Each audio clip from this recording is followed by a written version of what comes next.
নমস্কাৰ বন্ধু-বান্ধৱীসকল, পুনৰ এটা নতুন ভিডিঅ'লৈ আপোনালোক সকলোকে স্বাগতম জনাইছোঁ।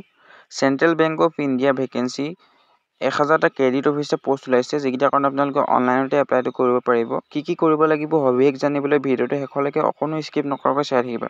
চেণ্ট্ৰেল বেংক অফ ইণ্ডিয়াৰ ফালৰ পৰা পোষ্ট কেইটা ওলাইছে, যিকেইটাৰ কাৰণে আপোনালোকৰ লাষ্ট ডেট থাকিব 20 ফেব্ৰুৱাৰী 2025 পৰ্যন্ত। 1000টা credit officer in main stream general banking post ওলাইছে। পোষ্টটোৰ নাম হ'ল credit officer in main stream general banking. Post ওলাইছে আপোনালোকৰ 1000টা পদ ওলাইছে। কেটেগৰী ৱাইজ ভেকেঞ্চি আছে আপোনালোকৰ SC কাৰণে 150টা পদ, ST কাৰণে আপোনালোকৰ 75টা পদ, OBC কাৰণে 270টা পদ, EWS কাৰণে 1000টা পদ, UR কাৰণে 405টা পদ। চেলাৰী বা স্কেল অফ পে'টো আপোনালোকৰ দিব বেচিক পৰা 48,480 টকাৰ পৰা 85,920 টকা পৰ্যন্ত চেলাৰী হ'বগৈ। আৰু eligibility criteria of central bank of India vacancy age লিমিটটো আপোনালোকৰ 20 বছৰৰ পৰা 30 বছৰৰ ভিতৰত থাকিব লাগিব। আৰু এজ ৰিলেক্সেশ্যনটো আপোনালোকৰ কেটেগৰী ৱাইজ বেলেগ বেলেগ থাকিব।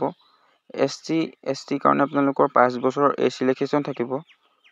OBC কাৰণে আপোনালোকৰ 3 বছৰৰ এজ ৰিলেক্সেশ্যন থাকিব আৰু PWD কাৰণে 10 বছৰৰ এজ ৰিলেক্সেশ্যন থাকিব।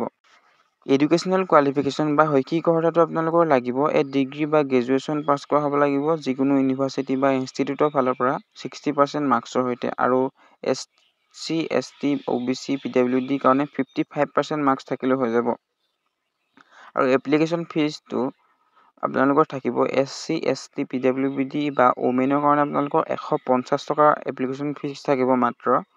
আৰু জেনেৰেল EWS বা OBC কাৰণে 750 টকা এপ্লিকেশ্যন ফিজ থাকিব। আৰু এইটো পদৰ কাৰণে কেনেকৈ এপ্লাই কৰিব আপোনালোকে মোৰ ভিডিঅ'টোত থকা ডেছক্ৰিপশ্যনত থকা লিংকটোত গৈ আপোনালোকে এপ্লাইটো কৰি ল'ব পাৰিব।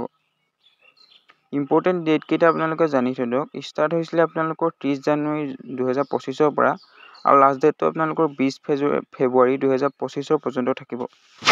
ভিডিঅ'টো ইমানেই আছিলে। ধন্যবাদ। জয় আই অসম।